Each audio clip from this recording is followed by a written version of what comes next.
Tiger zone ఆంక్షలు సడలించి జన్నారంకు భారీ వాహనాల రాకపోకలకు అనుమతించాలని కోరుతూ ఒకరోజు బంద్కు పిలుపునిచ్చిన జన్నారం జేఏసీ.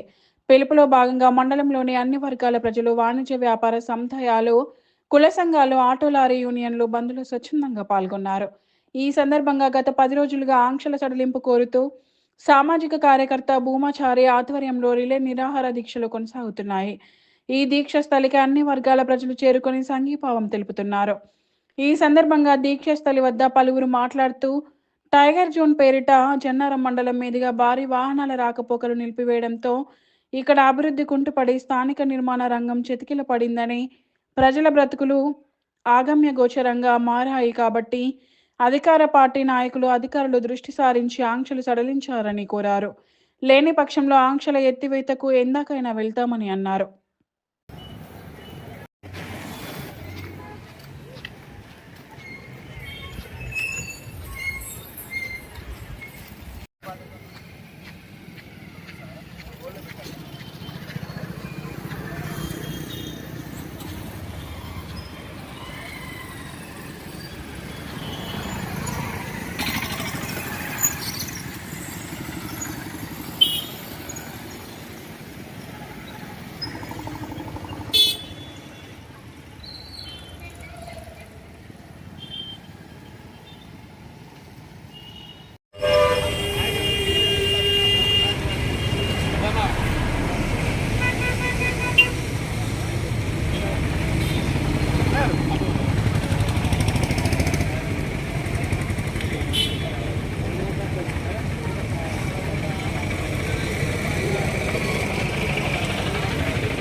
మండలము నానాటికి అభివృద్ధికి దూరం ఆమడ దూరంలోకి వెళ్తుంది.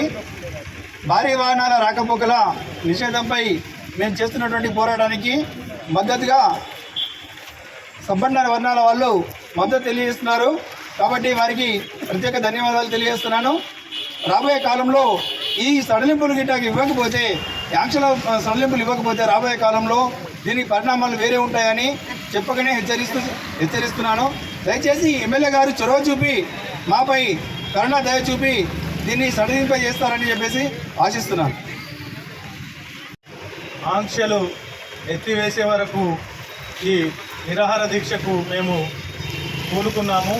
మరి ఇక్కడ ఉన్నటువంటి సమస్య ఏంటంటే కవ్వాల్ టైగర్ రిజర్వ్ ఫారెస్ట్, మరి కవ్వాల్ టైగర్ జోన్ చేయడం వల్ల మరి ఈ ప్రాంత ప్రజలు, ఈ 5 మండలాల ప్రజలు, జన్నారం, దండేపల్లి, ఉట్నూర్, ఇంద్రవెల్లి, మరి ఏదైతే కడెం, ఖానాపూర్, దస్తూరాబాద్ మండల ప్రజలు ఇక్కట్లకు గురవుతున్నారు. ముఖ్యంగా జన్నారం మండల్ చాలా ఘోరమైన పరిస్థితి ఉంది.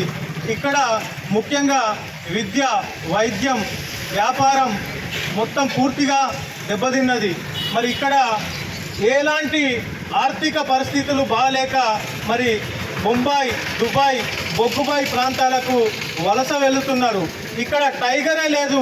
ఇక్కడ టైగర్ జోన్ ఏర్పాటు చేసి కొన్ని వందల కోట్ల రూపాయలు మరి ఫారెస్ట్ డిపార్ట్మెంట్ వాళ్ళు మరి ఇక్కడ కాంట్రాక్టర్ల చేత పనులు చేయకుండానే మరి కొన్ని కోట్ల రూపాయలు ఇక్కడ దోపిడీకి గురి చేస్తున్నారు. ముఖ్యంగా అభయారణ్యంలో ఆంక్షలు, భారీ వాహనాలు నడవకుండా ఆంక్షలు విధించి మరి ఇక్కడ సరుకులకు ఎక్కువ రేట్లు అయిపోయినాయి. మరి ఒక సిమెంట్ బస్తా కొందామంటే ఒక సిమెంట్ బస్తా పైన మరి 15 నుంచి 20 రూపాయలు ఎక్కువ అవుతుంది. అలా ఒక ఇల్లు నిర్మాణం చేసే అతనికి 2 లక్షల నుంచి 3 లక్షల రూపాయల వ్యయం ఎక్కువైతుంది. తద్వారా తన ఆర్థికంగా దెబ్బతింటున్నారు. ఈ ప్రాంతాన్ని దృష్టిలో ఉంచుకొని ఇక్కడ ఎమ్మెల్యే గారికి ఎన్నోసారి విన్నవించుకున్నాం. మరి ఎమ్మెల్యే గారు, ఈ రాష్ట్ర ప్రభుత్వం చొరవ చూపి మరి మేము చేస్తున్నటువంటి నిరాహార దీక్షకు మద్దతు తెలిపి మరి ఏదైతే ఎవరైతే ఇప్పుడు ఈ ఆంక్షల విషయంలో ఇబ్బందికి గురి చేస్తున్నారో ఫారెస్ట్ అధికారులు, వాళ్ళ పైన ఒత్తిడి తెచ్చి మరి ఆంక్షలు లేకుండా చేసినట్లయితే ఈ ప్రాంత ప్రజలు మంచిగా బాగుగా బతుకుతారు. సుభిష్టంగా ఉంటుందని ఈ సందర్భంగా తెలియజేస్తున్నాం. లేని పక్షంలో రాబోయే రోజుల్లో అవసరమైతే ఆమరణ నిరాహార దీక్ష కూడా పూనుకుంటామని ఈ సందర్భంగా తెలియజేస్తున్నాం.